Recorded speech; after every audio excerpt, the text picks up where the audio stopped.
Catherine Schneider from the Fitchburg Historical Society, and today we are continuing with our topic of the development of Fitchburg. We did a segment on the early development of Fitchburg, the very first settlements and village of Fitchburg from about the 1840s through about the 1920s. So today we're so happy to move into more of the recent history with former city planner Tom Hovel, who was city planner for the city of Fitchburg from 1986 to 2018. So just a wonderful long tenure helping the city to grow in a very thoughtful and planned way. So Tom, we're so happy you could be with us and actually not only for this segment, for another couple of times with us to continue the story of the development of the city of Fitchburg. So welcome. And first, I'd like to ask you maybe a little bit of personal background, like what drew you into being a city planner? Okay, well, thank you, Catherine. It's nice to be here and with you to discuss today and then some future episodes, the planning and development of Fitchburg. I think what drew me into planning, I grew up in Sun Prairie, and I remember seeing rural subdivisions popping up. And then my mom's family was in Illinois, Chicago, actually, and we would travel down there every now and then to visit her family. More they would come up than we would go down, but there are times, and it was just this kind of contrast between development in Chicago, Sun Prairie, which was, that back when I was growing up, it wasn't very large. It was still that small town feel. And, it still had until, kind of that old downtown feel yet, because I remember going to the Krause grocery store and some other places, jewelry store and whatever. So I think that really, and then the rural subdivisions that I saw popping up, and I thought, well, this is interesting how this all works. And so that's kind of what drew me into the field. All right. Thank you. And so just observation on your part and being drawn into how does this work and what's going on here. But then why Fitchburg? Why did you choose Fitchburg to do your career as a city planner? Well, it was an odd way that I was working in Monona at the time, and then there was a mayoral election going on, and one of the mayoral candidates was talking about getting rid of the planner position in the city of Monona. And I thought, well, I don't want to be without a job. And then about that same time, during the campaign, the position for Fitchburg came open.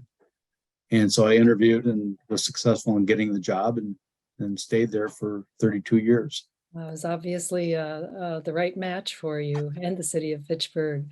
Can you tell us what your role was as an urban planner in Fitchburg? What did that entail? Yeah, well, as the city planner,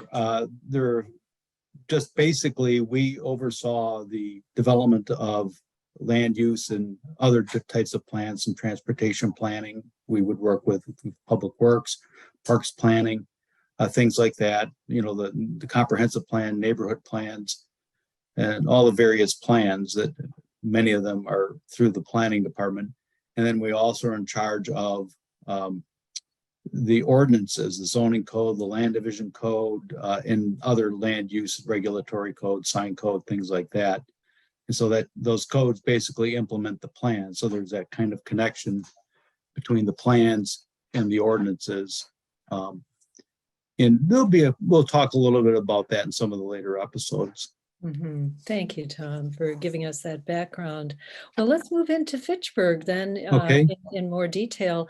And I'd like to ask about Fitchburg. Well, of course, Fitchburg being rather unique and how it became a city. And can you tell us about how that occurred? Yeah, it was unique in the sense that it used a state statute provision that had never been used outside of Milwaukee before. So there was a state statute provision that allowed for towns adjacent to a city of the first class, and that was defined as a city of the population of 150,000 persons or more. And Milwaukee was the only designated, and to this day is the only designated first class city in the state. And so if you take a look at the map, you can clearly see the state map. You can clearly see these large, almost 6 by 6 square mile blocks that are towns that formed around Milwaukee. Well, Fitchburg took advantage of that statute and argued that it doesn't matter if you're designated as city first class. All that matters is that you meet the population. So you have the statute provision, and it went to court a couple times, and the city, one of the requirements is you had to hold a referendum. The city held a referendum, and I think that was in 1981. It went to court again, and this went through the state Supreme Court, and Fitchburg prevailed. And so in April of 1983, Fitchburg, with that decision, was able to become a city. So that's kind of the long and short of it. It caused some consternation. I remember Jonathan Berry at the time, that I think was going on, or just after that, was the Dane County executive, and he referred to Fitchburg as a banana republic. So, and then it continued on later when the Fitchburg, excuse me, and the town of Madison approached Fitchburg about annexing the town. And when we were first approached, obviously the Arboretum is a good part of the Arboretums of the town, although part of it's in Fitchburg. Jonathan Wiley, who was then chancellor at the UW at the time, made the comment that it's the University of Wisconsin-Madison, not the University of Wisconsin-Fitchburg. And then Madison joined in, and we ended up with the cooperative plan that, basically ended, was happening right this month, is that we get a certain portion of the town. And then the Capital Times also did not necessarily appreciate it, because they had an article in the paper in 1987 when the new highway maps came out, because incorporated municipalities that were over 10,000 were shown in yellow on the state highway map. And so all of a sudden you have this big block of Fitchburg, that's yellow block, and they may have a headline that, Fitchburg makes Madison look small. So there was a little, always a little teasing in that to Fitchburg, in the way we incorporate in the manner we became a city. Oh, so Fitchburg is, will be 40 years old in basically half a year in next April. Yes. But it's been a community for much longer than that. Yes, a community for much longer, but a city designation, governmental body, that governmental designation, almost 40 years now. That's something to celebrate. Well, so how did Fitchburg grow prior to becoming a city in 1983? Okay, well, you've covered some of the shaping of the city in your earlier one, where it talked about what I would call hamlets, the hamlet of Fitchburg, Lakeview, Cyene, just to name a few of them, that were kind of scattered around, oftentimes associated with the railroad stops. But really, until the late 50s, 60s, Fitchburg was mainly farms with those hamlets and a few rural houses scattered along the rural roadways. And it was in the late 50s, with the now arriving baby, the greatest generation, those that fought in World War II, coming back from the war, having children, kind of caused this suburban expansion nationwide. And so, our pattern of growth in Fitchburg, in Dane County, kind of mimicked the nation before World War II, and it followed the national trends after World War II with the suburbanization. So you started to see things change in the 60s when there were more and more rural subdivisions were coming up. And if you were look at the growth in Fitchburg, you see that the town moved to an urban service concept in 1974. So there was a land use plan that was done in 1974, moving us to an urban service concept. And that put subdivisions on water and sewer. So kind of that early 70s, up until the early 70s, there was this rural growth. And then after the 70s, we got to a decision to make it more what I would refer to as urban growth, urban being on sewer and water. So this was a conscious decision by the policymakers at the time. The most concentrated, dense areas of development We're near Madison and the border with along parts of North Fish Hatchery Road, along over by Verona Road. And then between 1980 and 2010, the city or the municipality, I should say, because we didn't become a city, we didn't become a city until 83. So the municipality, town and city added on average about 4,500 persons a decade. So for a number of years, even with the urban service area concept, Fitchburg was growing in a suburban and somewhat haphazard fashion. If you look at old maps of Fitchburg, you can kind of see that because we lacked that core that like a Sun Prairie or a Middleton or even a Verona and Oregon had from which to grow, so we lacked that core. And so we didn't have that traditional downtown that still many people kind of criticized Fitchburg for not ever having a traditional downtown.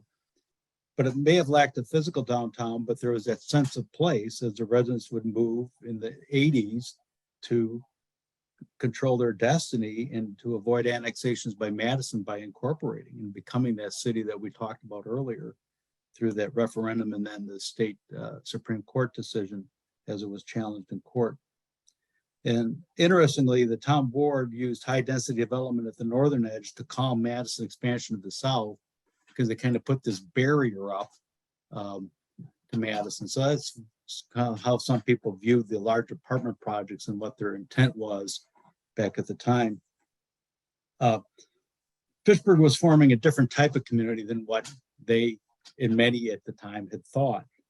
The joke always was, where's downtown Fitchburg? I remember, when people say, what do you do?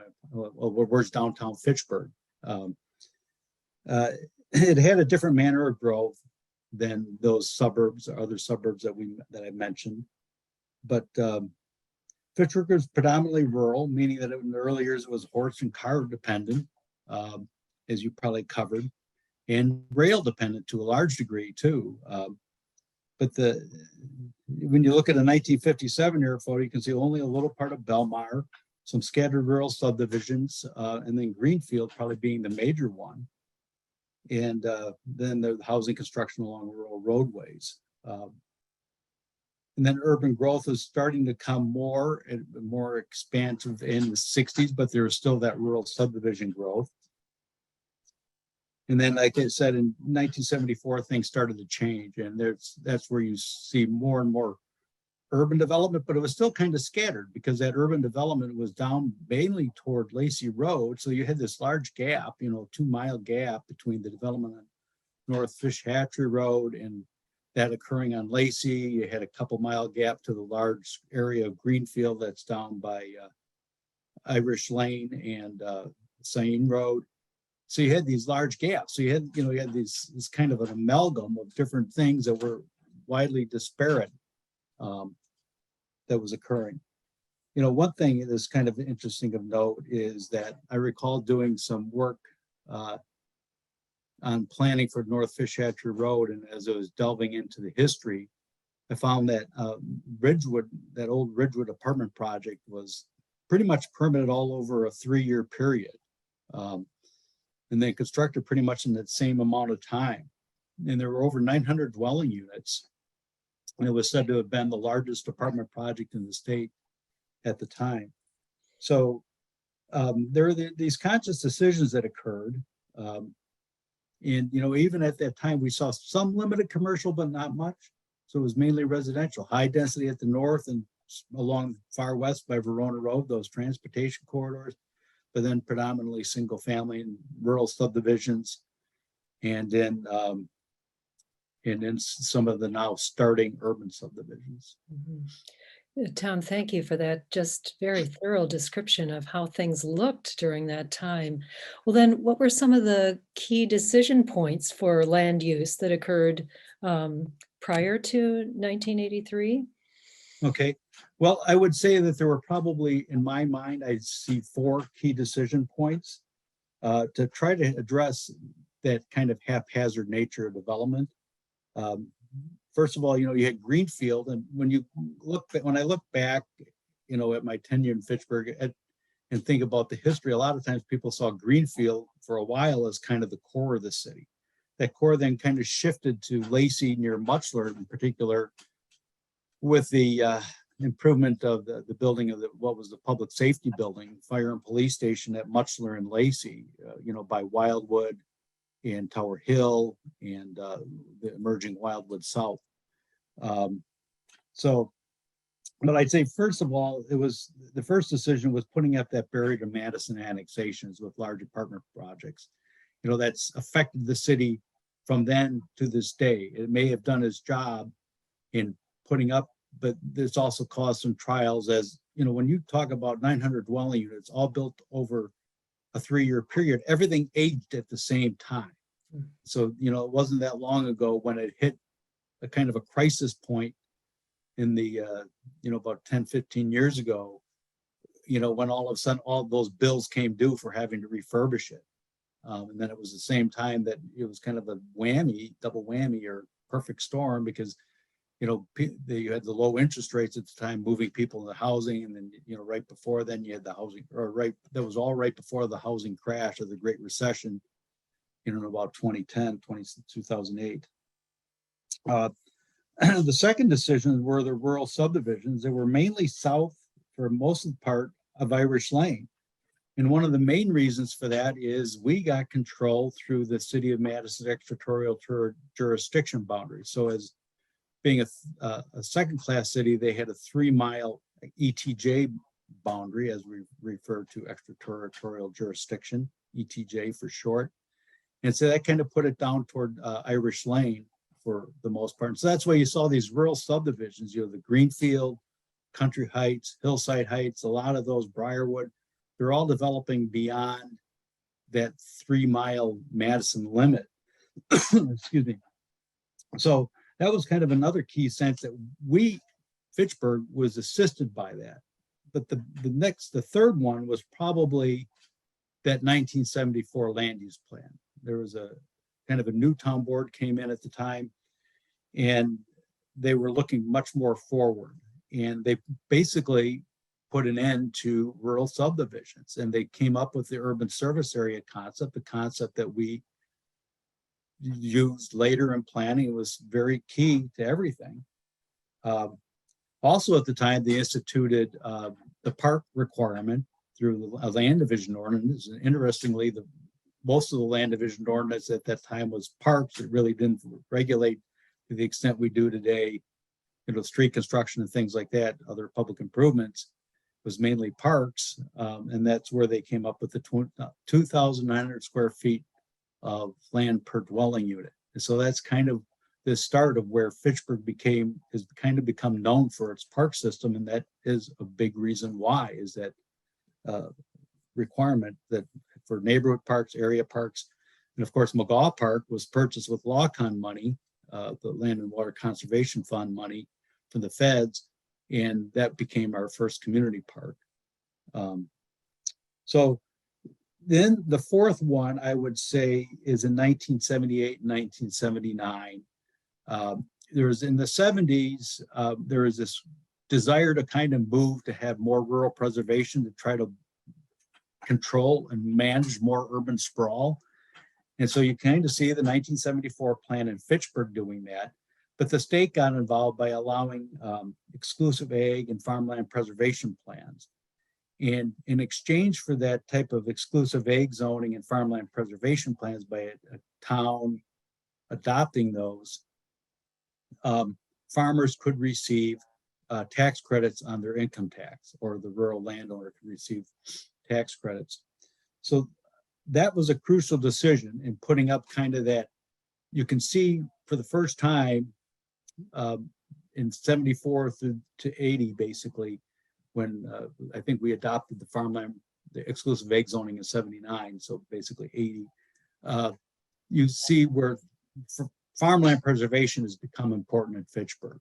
And you see it through making the urban service concept, and then you see it through the farmland preservation exclusive ag zoning that Fitchburg put in place.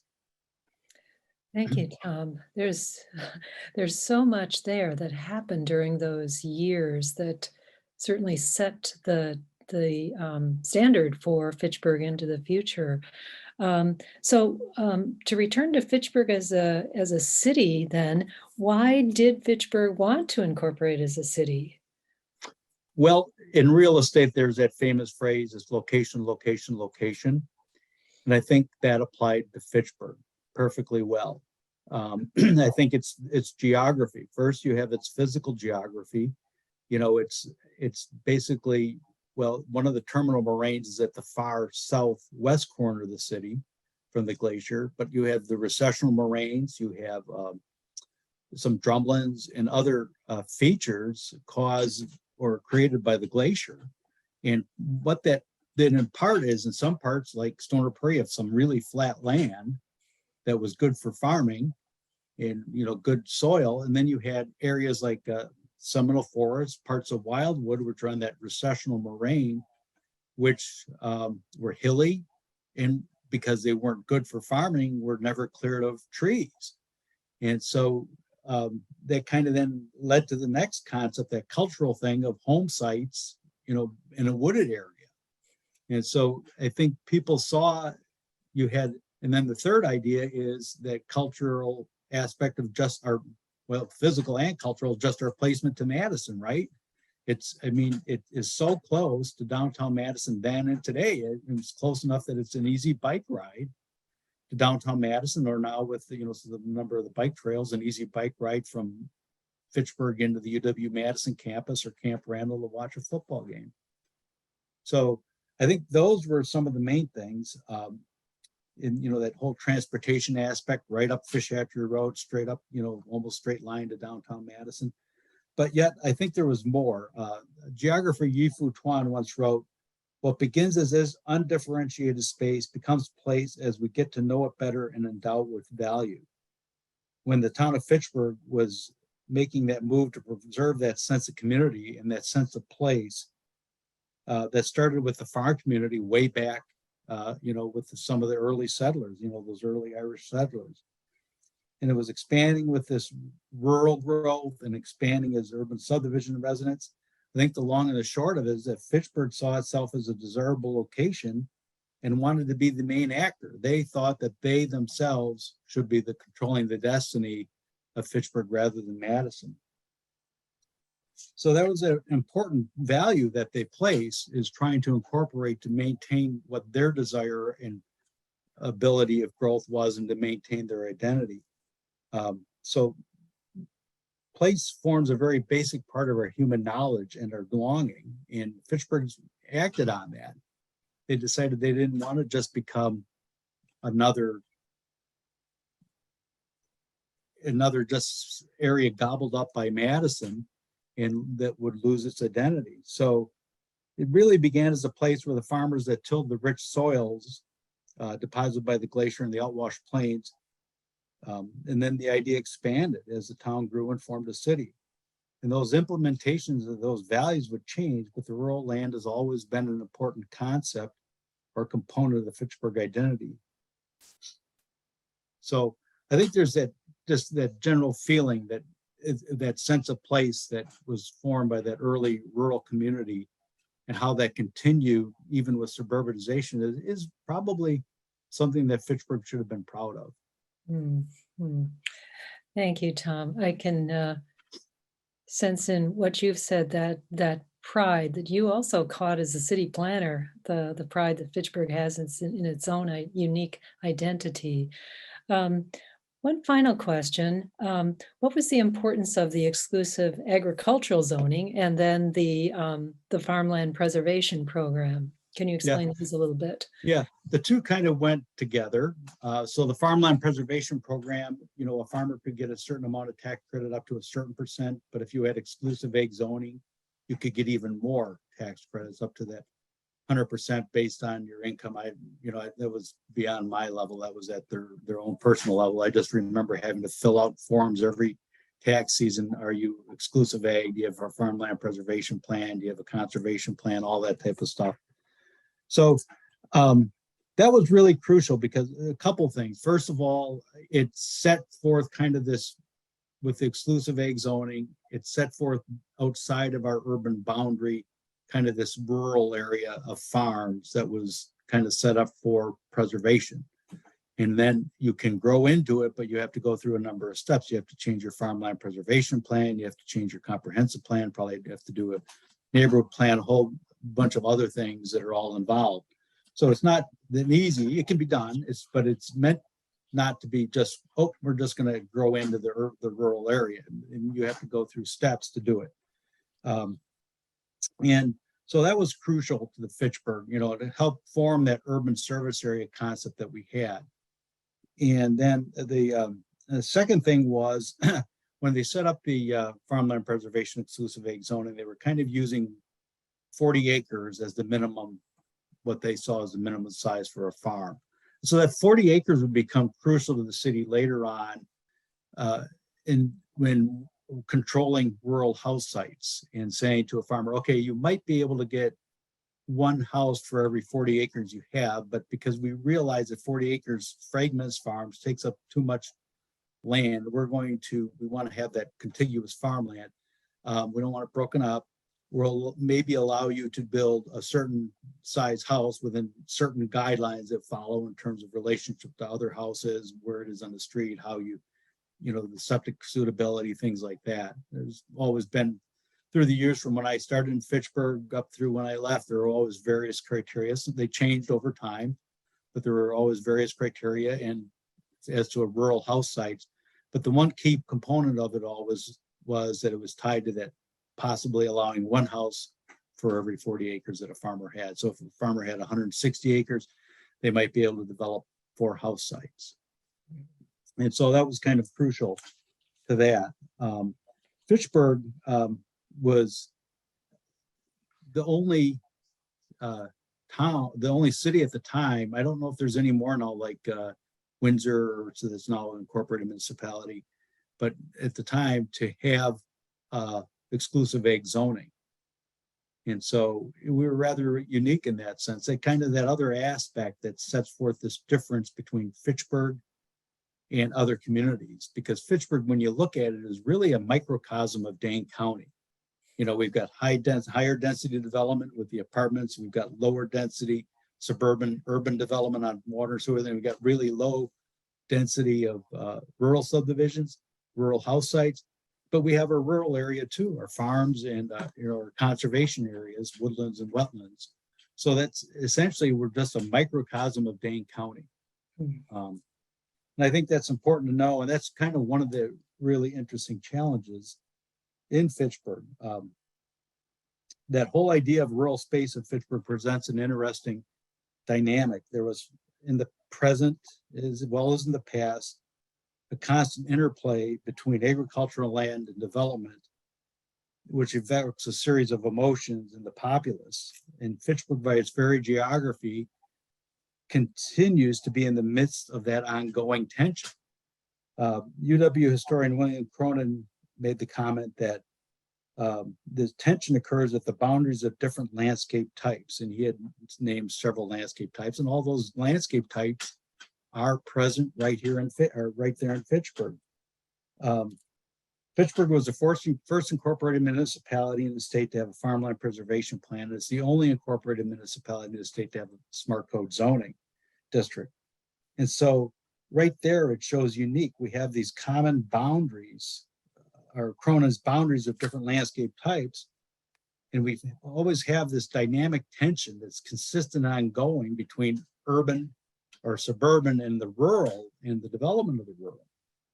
But interestingly, I've always thought it's this tension that forms a sense of place for Fitchburg. The exclusive ag and farmland preservation programs were just early expressions of that importance to the rural community. Cronin also noted that the paradox, that development of the rural land in itself is the destruction of the rural, or what he called the pastoral. So we develop in Fitchburg, every year there's rural land lost to urban development. But even so, there's that strong sense of what the rural or pastoral open space means to the community. And it goes back, I think, to the agricultural heritage of Fitchburg. I strongly believe if Fitchburg had not incorporated and had been left to be annexed by Madison, that it would look very different today. it would probably be much more development than what we see today and would look very different. So if you look at older photos of Fitchburg, one can see the scattered rural subdivisions and suburban development in a not too orderly process. And then with the 74 plan, things started to change. And plans don't necessarily produce an immediate impact, but they do have an impact as communities follow them. So, really, I think as the city grows and generational qualities change, the question really in my mind is, will Fitchburg ever lose that sense of value to the rural land? And I certainly hope not, because that's been, I think, it's key to its existence from when the first settlers came and settled as a town. Well, Tom, I'm thinking back to your first comment about how you got involved in urban planning by noticing what was going on and caring about it.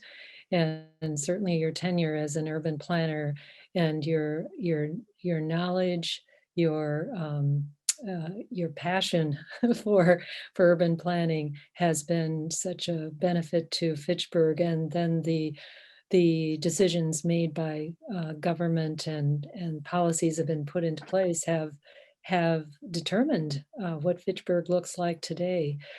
Thank you for just a wonderful, thorough look at where Fitchburg has been with their planning. And we will look forward very much to hearing more detail about the decision making and what went into um, the plans as we went into the 80s, 90s, and forward from there when we talk with you again. So Okay. thank you so much, Tom, for Yep. your time. Yeah, thank you, Catherine. You're welcome. You're welcome. Thank you.